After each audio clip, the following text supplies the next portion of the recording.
I've never thought that, mentally that something like this could break me. Eddie Santos was working at the DV8 strip club in southeast Portland in the summer of 2018 as a bouncer, keeping an eye on a customer who was spending hundreds on one dancer. He said he was a retired sheriff's deputy and that he worked with canines. The dancer would later tell police the man, who we now know as Charles Wong, was fixated on her all night, and he became emotional and started telling her how he just pulled the plug on his father.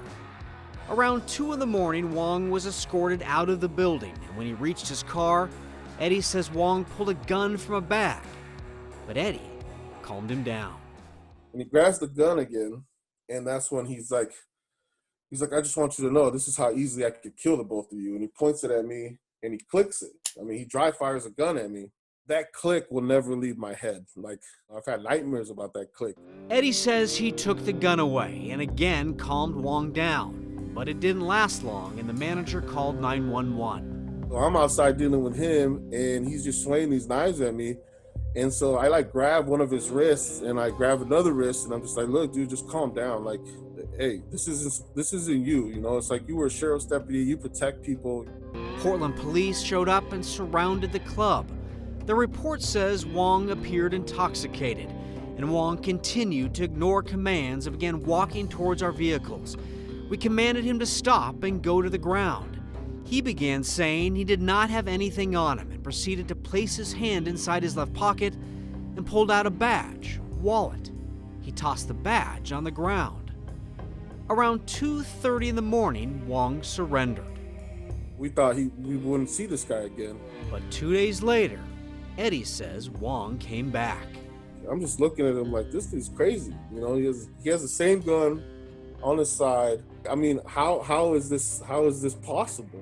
KOIN 6 has learned Portland police had not taken Wong to jail. Instead, the officer explained to him, "We were concerned about his safety and harming himself. We told him the best case for him is to get evaluated by a doctor to see if they can help with what may be depression." The officer wrote, "I then spoke to a social worker where I briefed them on the incident. After speaking to hospital staff, I left the scene." Police tell us they used their discretion and took Wong to a hospital on a mental health hold.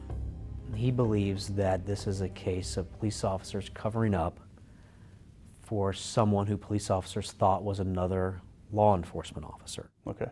Is he wrong? He is wrong.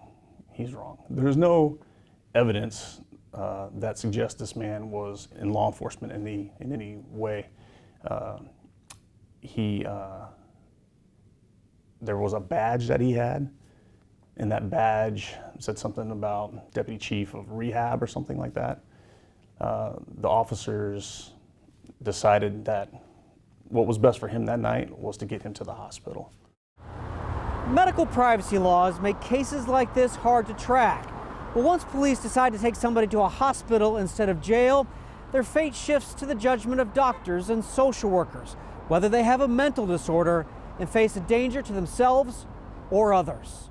So it's pretty complex system. Kathy Shoemate leads a team of investigators from Multnomah County's Involuntary Commitment Program. If her office is called in by a hospital, her staff may file a case with the courts to have a person committed to a mental facility. The court hearing has to happen within 5 days, and in Multnomah County, only about 15% of cases go to a civil commitment hearing. It may be that the behavior that occurred happened because someone was intoxicated, that this wasn't behavior that was occurring because of a mental illness, because that's a piece we have to have. We have to have a nexus between the dangerous behavior and a mental illness. Under state law, if a person agrees to voluntarily get treatment, they could be released in a matter of days. One of the goals is that we help the person who's being held, that we help facilitate treatment for their illness in the least restrictive manner possible. I just kept calling, trying to figure out what was going on. Eddie tried for months to get answers about why Wong wasn't arrested.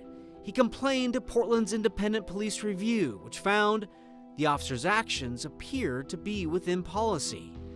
That's when Eddie turned to KOIN 6 for help, And since last December, we've been asking questions about why Charles Wong wasn't charged with a crime. Eddie also went to the district attorney. And finally, more than 2 years after that night at the strip club, Wong was indicted. Right now, he sits in a California jail awaiting extradition to Oregon. Portland police admit they could have done a better job communicating with Eddie. And I think that's what the community expects, is that jail is not the solution for everyone. And certainly this man was pretty distraught that evening, and they thought the best way to help him and to fix the situation was by getting him evaluated. Like, they should have done their job and then made this, you know, I wouldn't be how I am right now. You know, it's like, I'm not okay.